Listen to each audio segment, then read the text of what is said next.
Yeah, that's a good one. I like that. Move over, Uncle Tom. You've been replaced. There's a new Negro in town, and his name is Uncle Tim. Now he said last night that people called him, some out of his name, and that was his Oh, sign of discrimination that he's experienced. oh, bro, let me tell you something. Out there was a whole lot of people last night saying, blank word, please. Blank word, please. I'm telling you, it was like, that was the biggest thing on Twitter, I'm sure. Like, are you kidding me? Let's Yeah. just say, Tim Scott, racists think what you said is funny. Oh, Jesus. that America is not racist. Oh yeah, yeah, yeah. We got to get into that. We have to get into that. Yeah, we absolutely do. And we certainly will. And listen, folks, this is the Power Hour coming to you each and every Monday through Friday, 6 a.m. to 7 a.m. here at WURD, 900 AM, 96.1 FM in the city of Philadelphia. You can also check us out at WURDwordradio.com or download the app in the App Store. You can follow us live and comment. We will read your comments. We don't do very many phone calls on this show because it's only an hour long and the two co-hosts, so we just don't have the bandwidth for it. So, but we love your comments and we try to work them in as well. So you could do that on Facebook Live or on YouTube Live. Again, look for WURD Radio and you should see the live feed up. I mean, like I'm looking right now, Rob Garland, Kathleen West, Karen Gold, Ed Menor, and others who are already coming in this morning. And you can, to get in on the conversation, hit the share button. And here today, sitting across from me in his virtual studio, is none other than Bishop Dwayne David Royster, also known as Royster. That's sitting across from me. Oh, so many miles away is the Reverend Dr. Mark Kelly Tyler. And the person who makes sure that everything works well, and sometimes thrown in as an emergency co-host, like yesterday when my computer just decided in the middle of an interview while I was here by myself to just, I don't know, Oh wow. take a little hiatus. It said, yeah, we're gonna go to sleep for for a few minutes, and you do whatever. You might want to go get some coffee because we're about to reboot. Oh wow. I'm sorry, I didn't realize that happened. That's all good because we got Kawesa. She can handle it. Coesa. Good morning. Good morning. How are you today? Doing okay. Doing okay. The week's almost over, so. The week's almost over.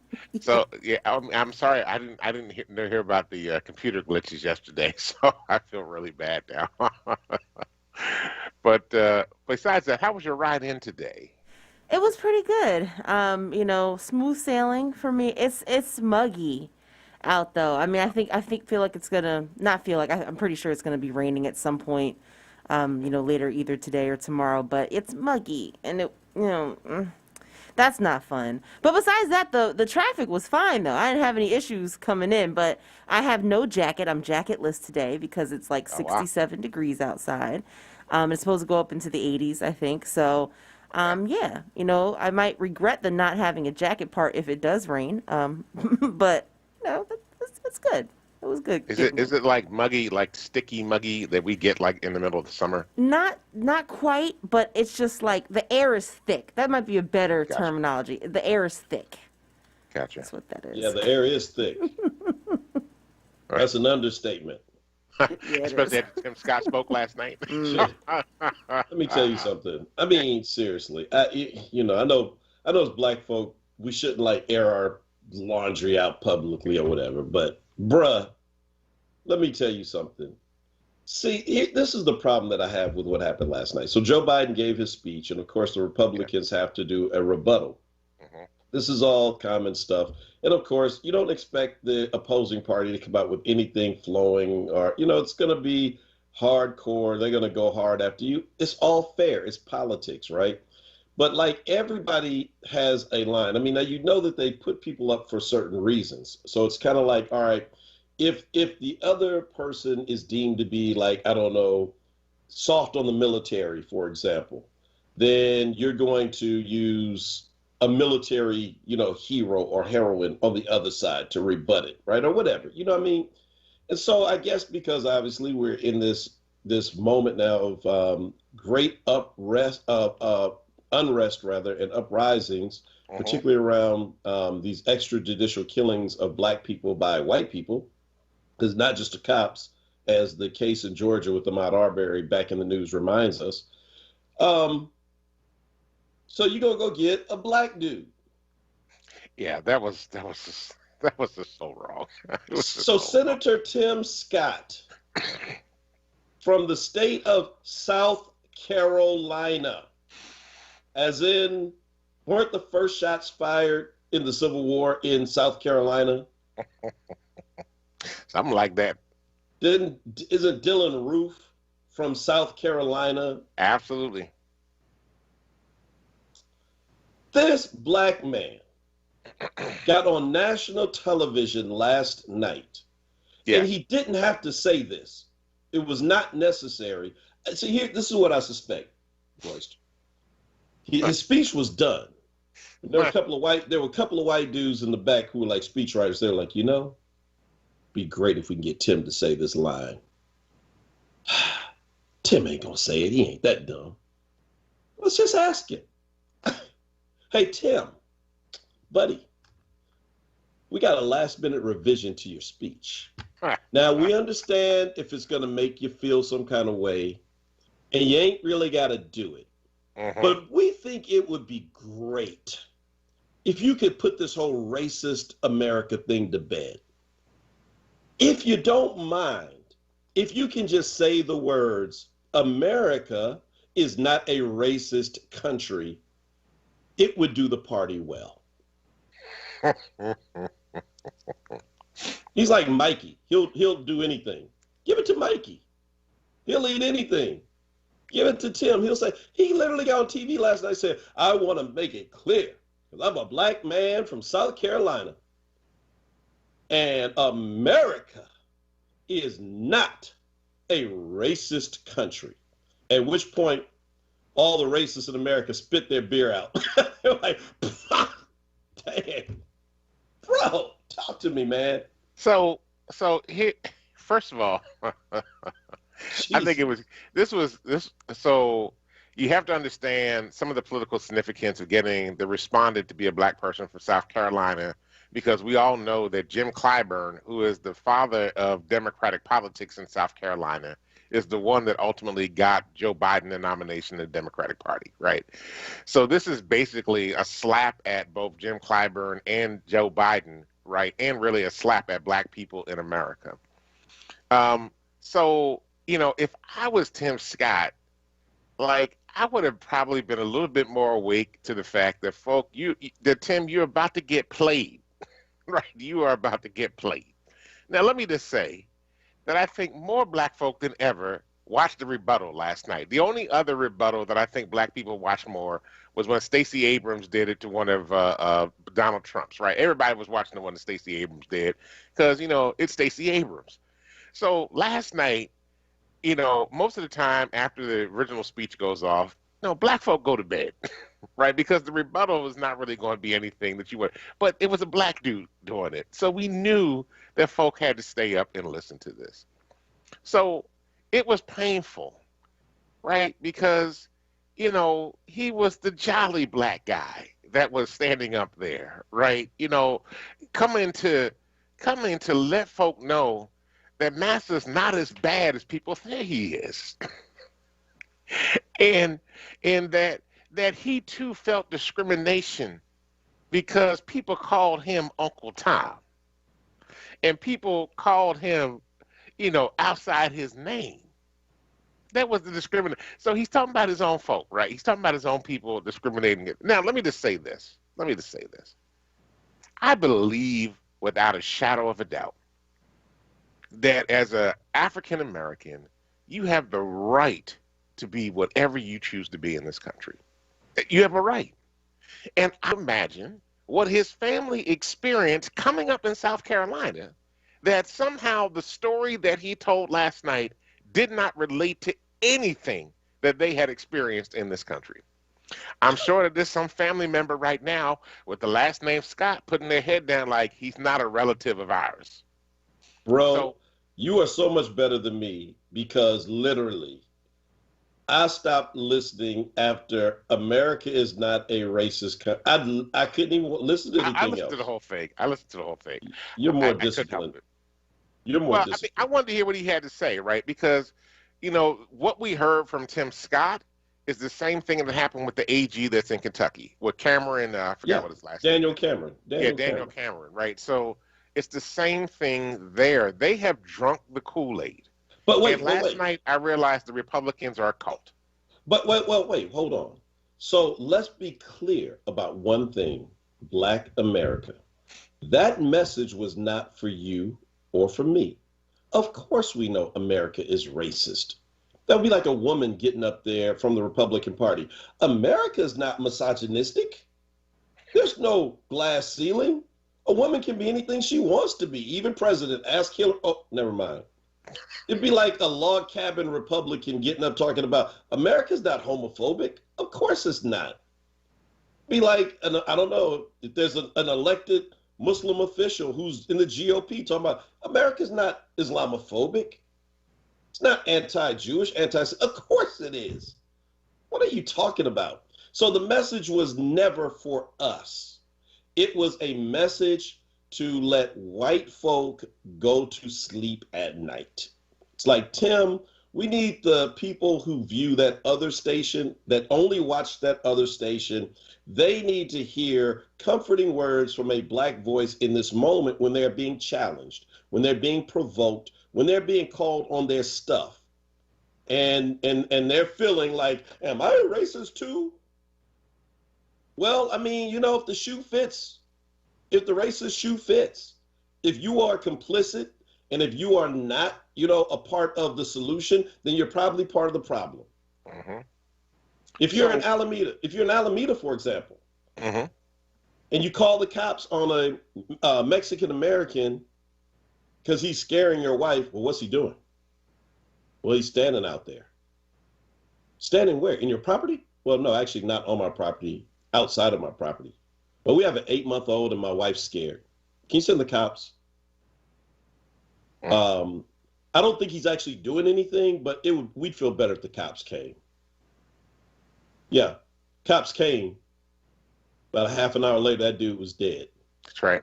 Because he wouldn't show because he didn't produce identification in a state that you don't have to produce identification. They went to handcuff him and did a George Floyd on him. He's dead. But again, racist acts keep happening, and yet nobody is racist. It's amazing. So again, let me defend the right of every Black person to be whatever they choose to be. However, I think it's important, and I've talked about this on the show, we've talked about this on the show before, that we need to have a Black family reunion. And we need Uncle Tim and Aunt Bessie, and we need to get all the Black elite, the business leaders, the Pan-Africanists, the Black Greeks, the middle-class folk, the working-class folk, the grassroots folk, all around the table to have a conversation. And to basically say, each of your jobs is to work towards the betterment of the African-American community. Now, look, we need some insiders on the Republican Party. So you go out there and you play your job, but you bring back the information that you get to this table so we can figure out what we need to do so that we can advance the Black community. But the problem is that Tim is only sitting at the table right now because he's being played by the Republicans because they need somebody with melanin in their skin to sit at the table with Cory Booker and others to press for mass incarceration reform and policing reform. And the fact of the matter is he's not representing even fully the interests that are in the interest of the Black community, but he's really there as a pawn of the Republican Party. Now, if you're going to be a pawn, at least understand that you are a pawn and then use it to your advantage and the advantage of your community. That's all I'm saying.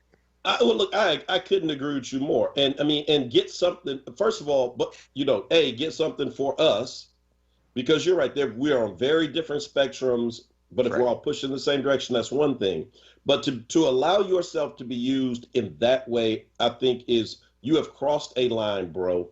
So ain't no family reunion because you basically said I ain't in the family anymore. But My, there's always that one no, family reunion, right? There's no. always one. But I'm just saying. I mean, listen. There have been black Republicans high ranking before. Yeah, Colin Powell. Condoleezza Rice would have never allowed herself to get played Oh, like that. absolutely not. Absolutely I not. totally disagree with like her politics and all that. But she had integrity, and it's like you ain't gonna put me out there and be the black person to say that. I got a family I got to go home to. Mhm. And no, my mama she ain't gonna tell me go back to George Bush. Colin Powell would have never been used in that kind of way. I mean, heck, I don't even know if Clarence Thomas would ever say anything as foolish as that, and his wife would probably want him to. But again, it's like this moment that we're in. I just don't understand how living in this moment, dude. You knew Clementa Pinckney Right. personally. You're from South Carolina. I mean, of all these acts that have happened in the last decade, that is probably one of the most atrocious. What happened at Mother Emanuel, and you know that deep-seated stuff that Dylan Roof got came out of the soil of South Carolina. You're not from Cali. You're not from Minnesota. You're not from Wyoming, where you don't really have these kind of experiences, and you don't really know. You might believe it, might not be racist, dude. You're from South Carolina. I know. The blackest state in this country. We got to take a break. It's 6:22. When we come back, we'll continue this conversation. It's the Power Hour. Somebody go to South Carolina. Have a talk with Uncle Tim. Hey everyone, it's Michelle Obama, and I wanted to let you know that Barack and I couldn't be more thrilled that we got our COVID-19 vaccine. This is a deadly disease, and we know the vaccine will protect us from getting really sick. It's how we'll start getting back to seeing friends and family and doing all those things we love again. So I hope you'll join me, Barack, and millions of others around the country and get your vaccine as soon as it's available to you. It's safe, it's free, and it could save your life or the life of someone you love. To learn more, just go to cdc.gov/coronavirus. I know it's been a long, hard year, but we can beat back this pandemic. With your help, we can do this. Paid for by the U.S. Department of Health and Human Services. We do all we can to ensure our kids are happy, healthy, safe, and strong. Having high-quality, low-cost health insurance helps make that possible. With CHIP, your child can have medical, dental, eye care, and more for free or low cost. Whether you're self-employed, unemployed, or your employee benefits are just too expensive, CHIP is there for you to help your child be strong. CHIP Strong. Apply or renew today at 800-986-KIDS or go to chipcoverspakids.com. Paid for with Pennsylvania taxpayer dollars. The Sankofa Freedom Academy Charter School is an African-centered public freedom school that is looking for experienced, certified teachers in kindergarten through 12th grade for the 2021-22 school year. These positions are full-time and come with full health, vision, dental, and retirement benefits. Salary is comparable to the School District of Philadelphia. Interested parties should send their resume and cover letter via email to careers@sfacs.us. For more information, visit sfacs.us. From safe to seamless, convenient to contactless, and local to express, SEPTA is the Philly way to go. Plan your trip at iseptaphilly.com. Tune in every Saturday at 4 p.m. for the Did You Know Show with host Bryant Green, right here on WURD 96.1 FM and 900 AM. You're listening to WURD Radio, 96.1 FM and 900 AM WURD, independent black media. Welcome back to the Power Hour. This is Dwayne Royster along with Mark Kelly Tyler. We are here Monday through Fridays from 6 a.m. to 7 a.m. to bring you the latest in news happenings around Philadelphia and, of course, our opinions. And we have a lot of those. As a matter of fact, we're talking about our opinions about Senator Tim Scott, the senator from the great state of South Carolina, which is not in a which is in a non-racist America. Yes. I'm not sure what America he's talking about, but it's not a racist country. So okay. So I mean, I need more of Tim Scott for a minute though, but because look, again, you can be whatever you want. We need to be everywhere, but you got to bring the information back so we all know what we got to do so we can win. But yeah, go ahead. Go. You got something to say? Go ahead. No. I can see it. I can see it. I can feel it. I can feel it. It's like no. Well, I mean, it's just again, it's timing, right? I mean, it's kind of timing for a black dude to come out and say that, like this week. It's kind of like George Floyd, Derek Chauvin, Andrew Brown. Mm-hmm. In spite of the differences that we saw in Columbus, it's Ma'Khia Bryant, mm-hmm. Adam Toledo, it's Dante Wright. Yep. It's Ahmaud Arbery back in the news. It's Mario Gonzalez in Alameda. It's kind of like a lot going on right now, Tim. And, black folk are feeling pretty raw right now, and brown folk as well. And, for a black person in that moment not to understand, I mean, I get why a white man might get up and say that. You want to defend America and not really fully understanding the traumatizing effect of that kind of statement from a United States senator might be. Because we're making light of it and, joking Uncle Tim and all that. But this is really serious. It is very serious. Right. We laugh because sometimes you got to laugh to deal with the pain, right, and to keep from crying.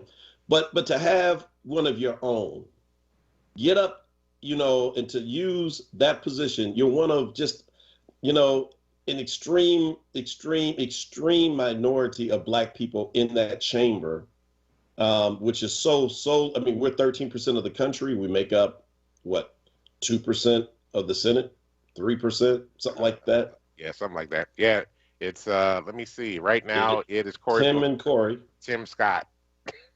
That's it. I think that's it. Yeah, because Kamala's gone. That's right, and they appointed a Latino man to that role. So yeah, that's 2%. Yeah. So I mean, so for that to come out of your mouth in this moment, it's like a dagger.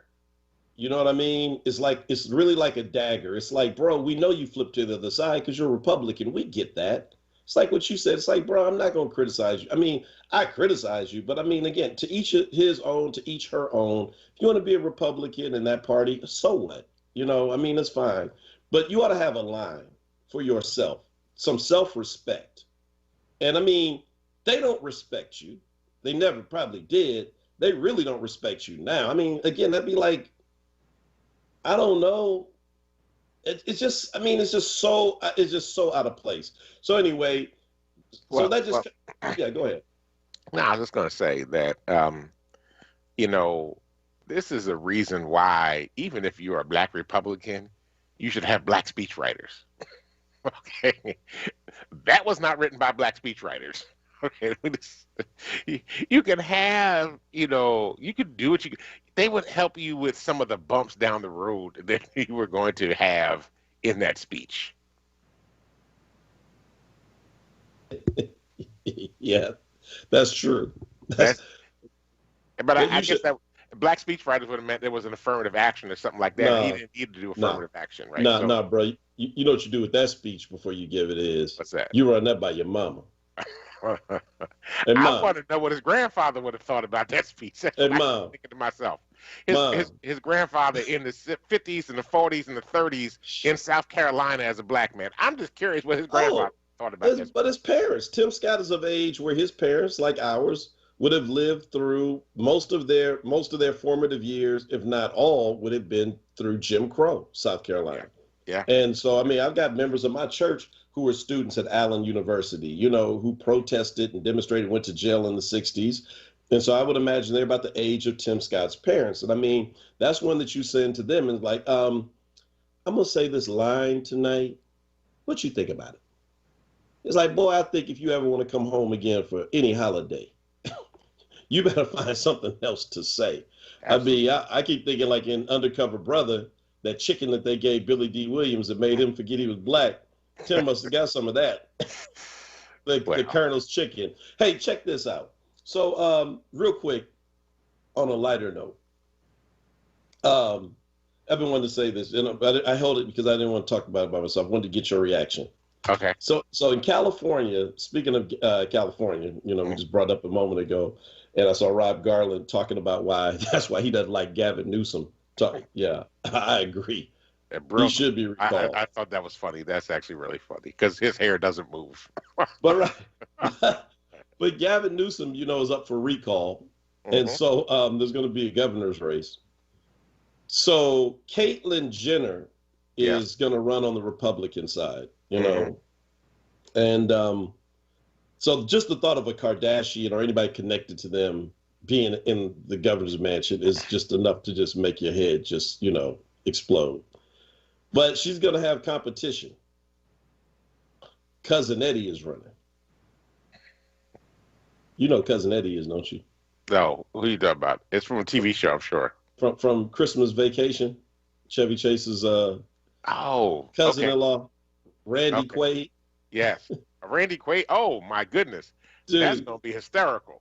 If you see him now, he looks like he's been practicing for the role of Santa on crack. Like he's taking and unhoused Santa on crack is what he looks like. And he is serious about running against her, I guess, as a Democrat. Right. Man, my home state sometimes, man, I'm sorry. I just be like, I'm from Philly. Where you grow up, Philly? Are you serious? Let me just say that it's good that Caitlyn, as a member of the transgender community, is pushing forth and not letting anything prevent her from achieving a level of office. California is the one state that many stars have become the governor of the state, and including Ronald Reagan and Arnold Schwarzenegger. So, especially in the Republican side. So this is a very real possibility. However, there was an article the other day where somebody asked the question, where's Caitlyn? Because Caitlyn has been doing a virtual campaign. Everybody else is out in the street, and Caitlyn's doing a virtual campaign. So, let me just say very clearly, I don't think Caitlyn Jenner stands a chance of becoming the governor of California.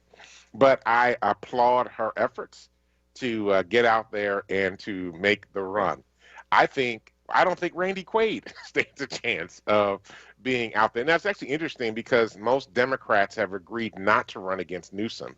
That was a deal that Democrats cut because this is really a Republican move to try to remove Newsom from office and get a Republican in office.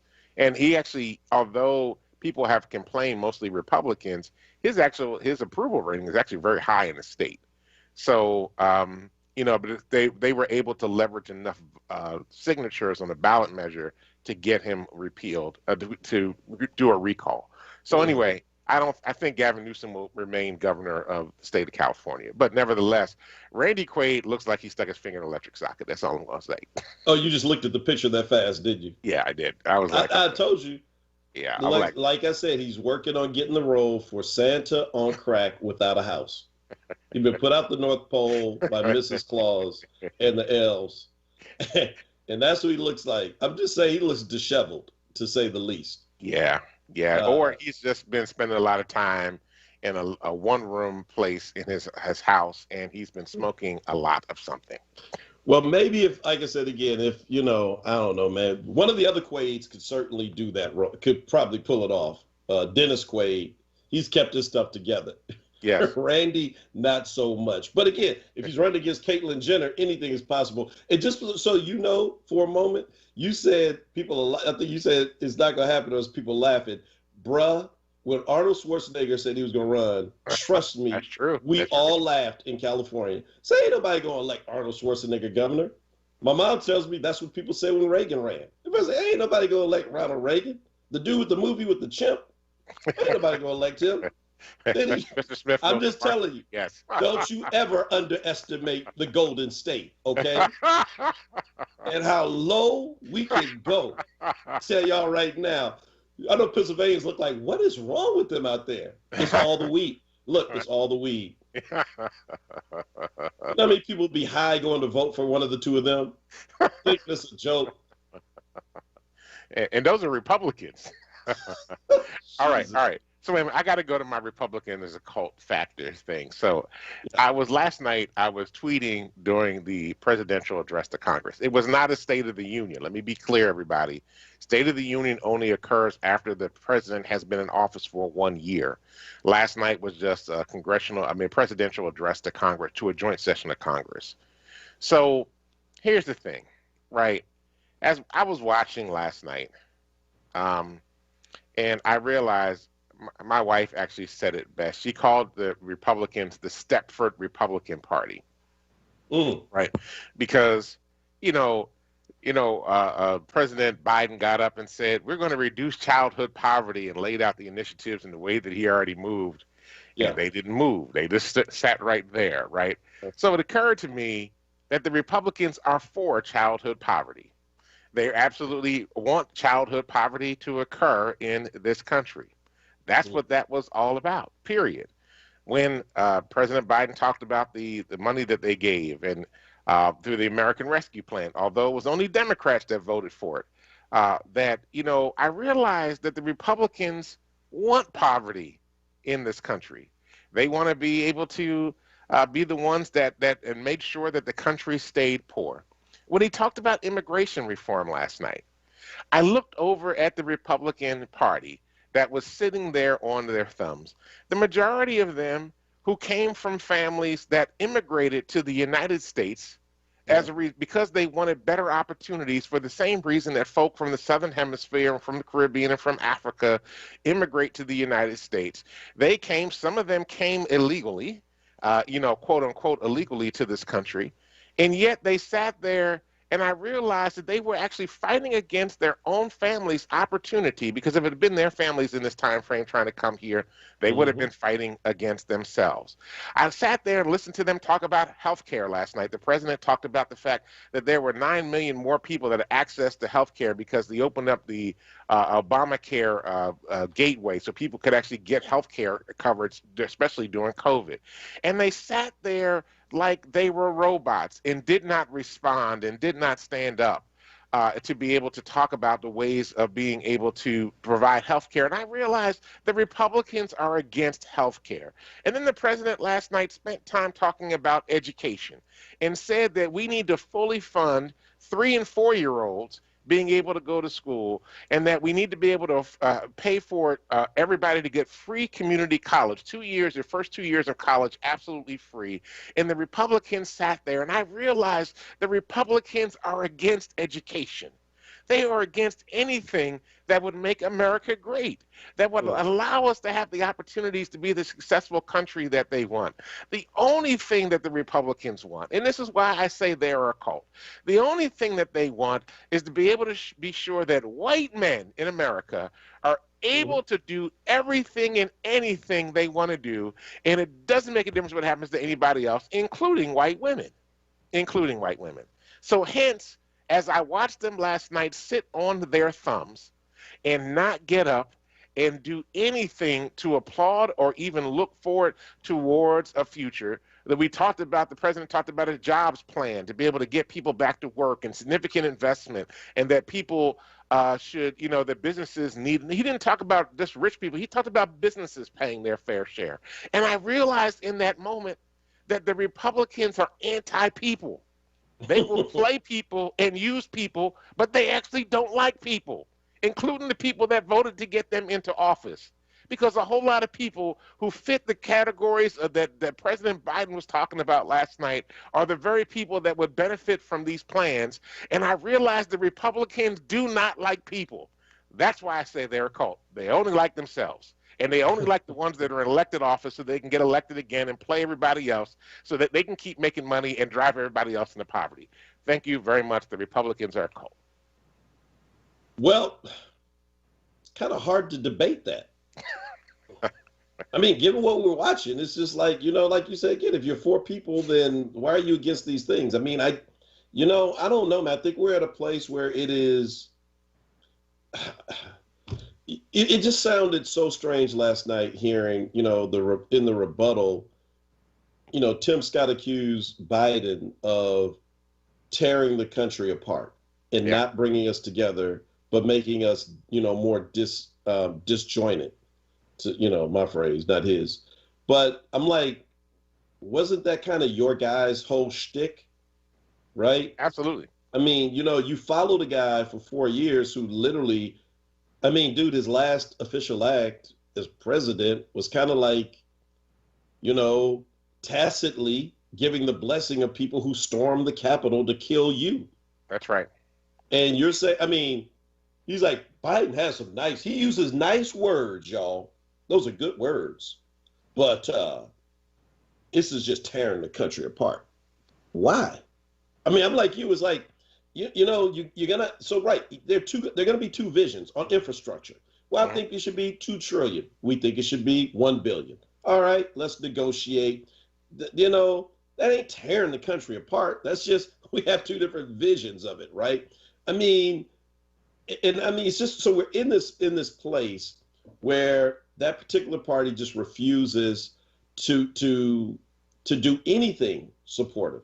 It worked under the Obama years for them, and they're going to keep running that play until it doesn't work anymore, until they start losing voters. But as long as, I mean, look, apparently they're speaking to about 48% of the country with that language, 49% maybe. I mean, there are a lot of people who it resonates with.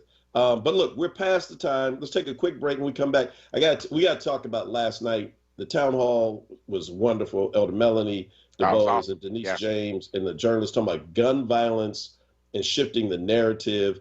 And also got to remind folk, Black bikers vote, because, none of this makes any difference if you don't get out to vote. We're going to be riding on this Saturday. I'll tell you, Alan Waller's riding, Lonnie Herndon, pastor of Christian Compassion Church. Even, guess who's going to ride? New addition to the group. Attorney, civil rights activist, leader of ATTACK, Avenging the Ancestors Coalition, host on his own show on WURD radio, Michael Cord, Esquire. All right now. Tell you got your bike, you better ride with us on Saturday. We're leaving at 2 o'clock from Church of Christian Compassion, 62nd and Cedar, but we'll give you more details when we come back. This is the Power Hour. Don't you go anywhere.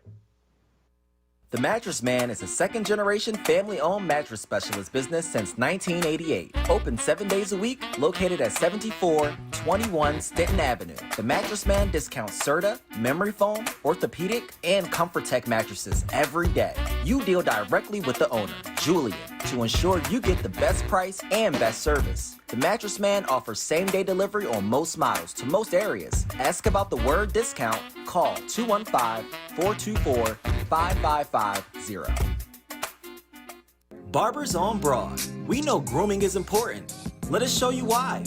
Our barbers have over a decade of experience providing quality services in a professional manner. We specialize in all the classic styles and cuts while delivering the sharpest finishes.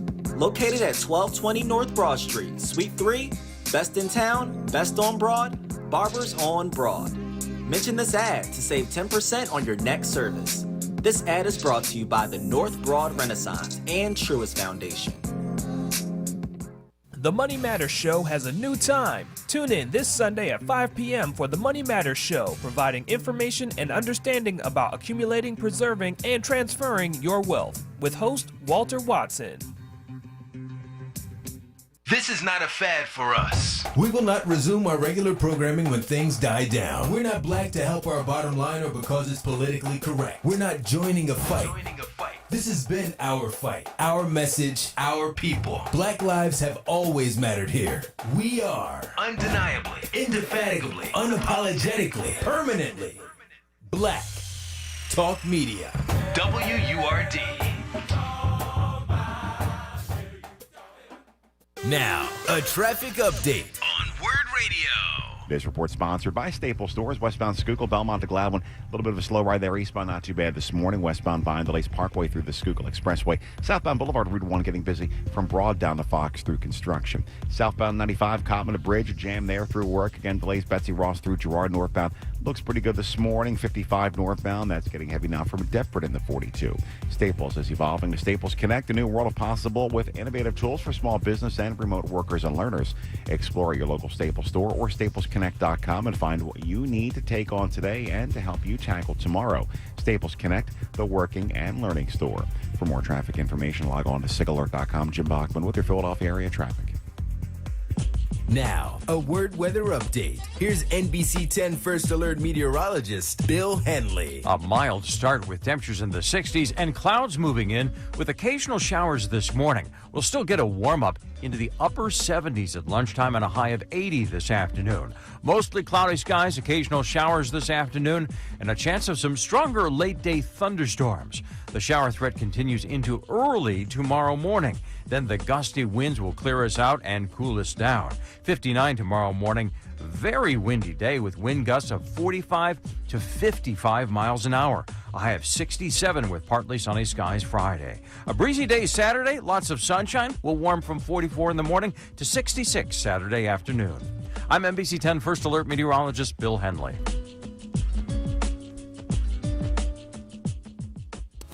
You're listening to WURD Radio, 96.1 FM and 900 AM WURD, independent black media.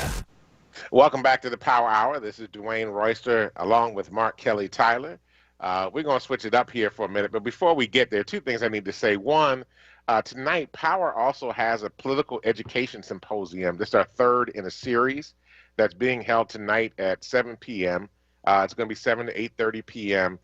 We actually are going to be spending time talking about wealth inequality in the state of Pennsylvania. So if you're interested, we got experts coming on to talk with us about wealth inequality, what that looks like in the state of Pennsylvania, and how race plays a factor in all of that. We're also going to spend time talking about voting in the state of Pennsylvania. As many of you know, or maybe some of you don't know, there's actually been legislation introduced in the state of Pennsylvania to try to prevent folk from being able to have access to the ballot. So we're going to, spend time talking about that, helping to get people prepared and ready to go without that. Final thing I want to say about the Republicans before we jump off here is that my grandfather, Robert S. Booker Sr., was a Republican committeeman, a dedicated Republican committeeman in the city of Philadelphia. The Republican Party that he supported is not the Republican Party that is there today. And he would have a fit if he could see what the Republican Party that he cares so deeply about has become.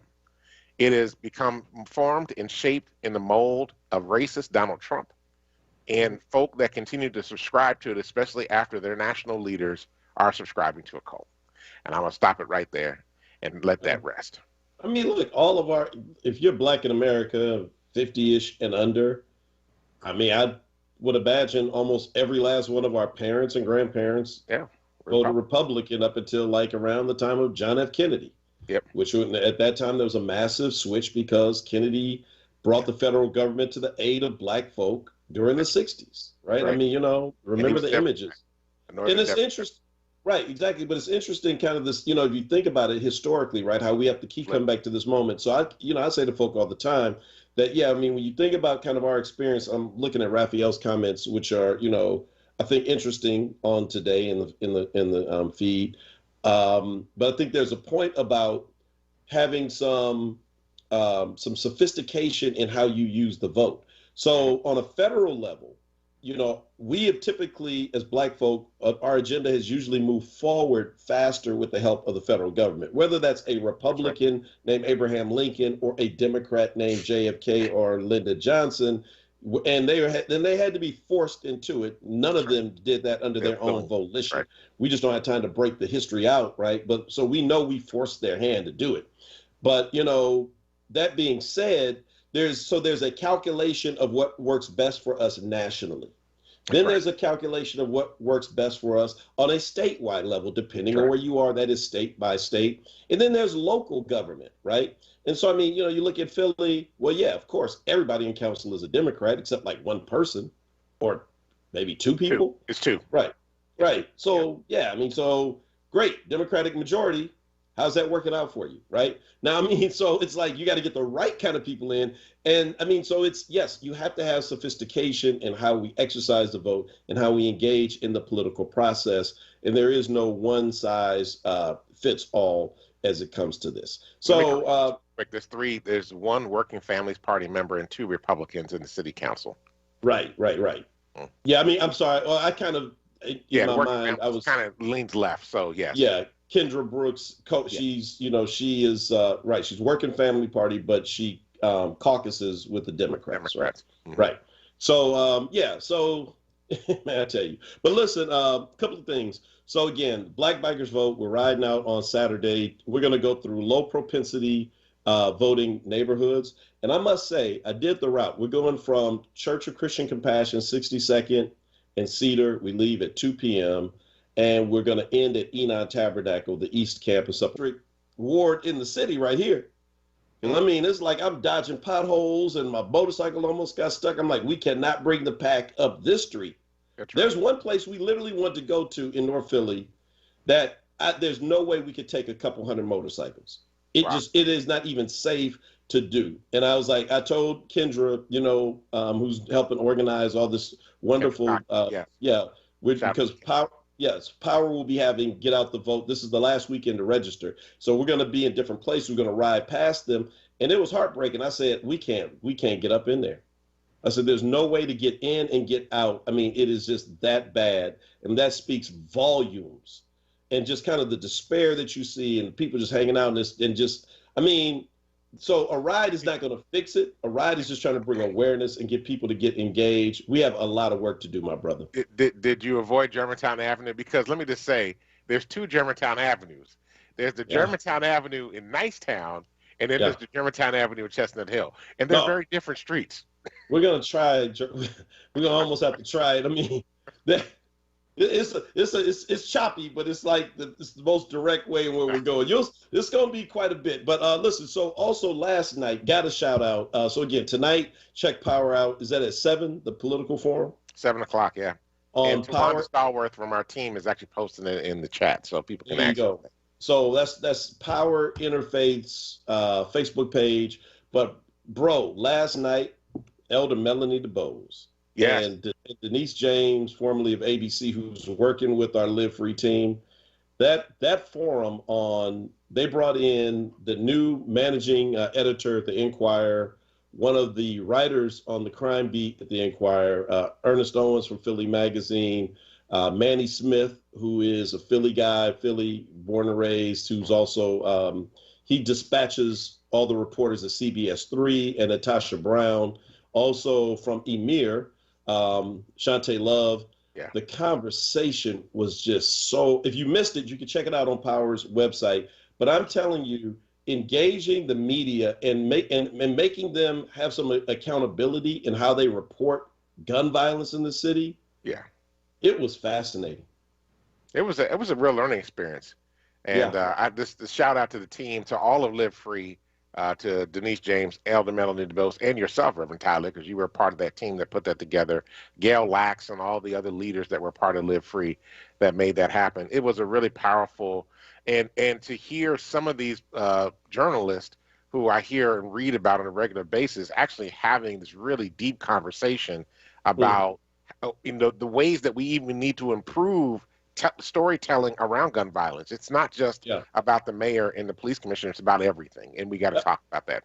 Hey, so real quick as we come on the end of the show, I'm sorry, tonight's event is at 6:30, not 7. Thank you, Tawanda. But so one quick takeaway that they said last night that was really great, I think it came out from Shantae Love, who works with all these families who've been traumatized. She said, when you report about gun violence and somebody's been killed on the news, you should have information at the end of every story that sends that can tell the community where you can go for help.